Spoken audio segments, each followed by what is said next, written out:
بسم اللہ الرحمن الرحیم۔ دنیا میں اس سے بڑا اور کوئی عذاب نہیں کہ انسان وہ بننے کی کوشش میں مبتلا رہے جو کہ وہ نہیں ہے۔ ہم میں سے زندہ وہیں رہے گا جو دلوں میں زندہ رہے گا، اور دلوں میں وہیں زندہ رہتے ہیں جو خیر بانٹتے ہیں اور آسانیاں بانٹتے ہیں۔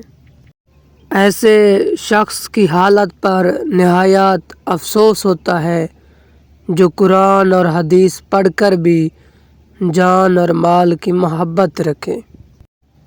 کوشش کرو جس چیز کے لیے تم خود ترس رہے ہو کوئی دوسرا آپ کی وجہ سے نہ ترسے، پھر چاہے وہ رشتے ہوں، خوشیاں ہوں یا سکون ہو۔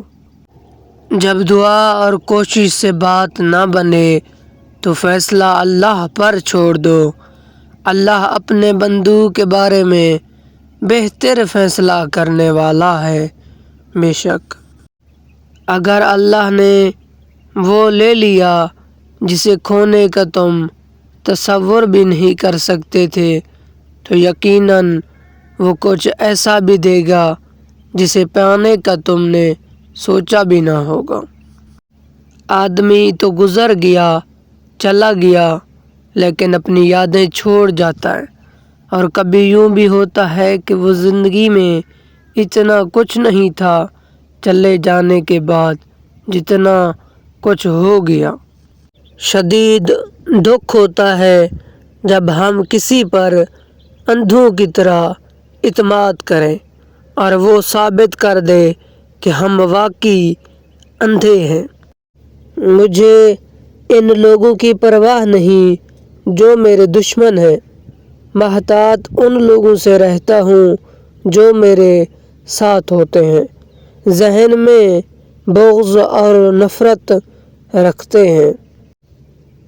مطمئن اور پرسکون زندگی وہی لوگ گزارتے ہیں جو امیدیں آسمانوں میں بسنے والے رب سے رکھتے ہیں۔ مجھے اپنے دادی کا واقعہ یاد آیا۔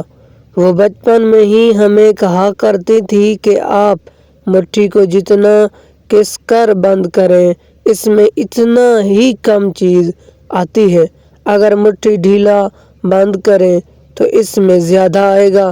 تو خیرات دینے کا یہی ہے، ہم جتنا اپنا پیسہ کسی کے رکھتے جائیں اللہ تعالیٰ اس میں اتنی کمی کرے گا۔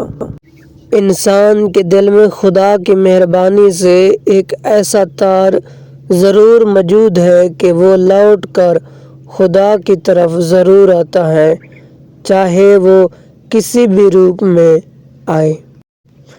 بارش ہوتی ہے تو خالی گھڑے بران رحمت سے خود بخود بھر جاتے ہیں، اور موٹے موٹے اور نچے ٹلے ویسے کے ویسے سوکھے رہ جاتے ہیں۔ اپنے آپ کو خالی رکھو کہ خالی جھولے ہی بھرتے ہیں۔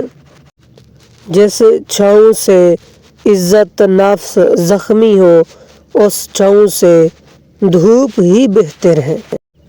زندگی کچھ ایسے بے معنی ہو گئی ہے کہ انسانوں سے تعلق ٹوٹتے جا رہے ہیں اور اپنوں سے بہت دور ہوتے جا رہے ہیں۔ سیانے کہا کرتے تھے کہ تم اپنے اندر اپنے بچپن کو کبھی مرنے نہ دینا، اس طرح تم بوڑھے نہیں ہوگے۔ اگر تم اپنے بچپن کو اپنے اندر سنبھال کر نہ رکھو سکے تو پھر تمہیں بڑھاپا ہونے سے کوئی روک نہ پائے گا۔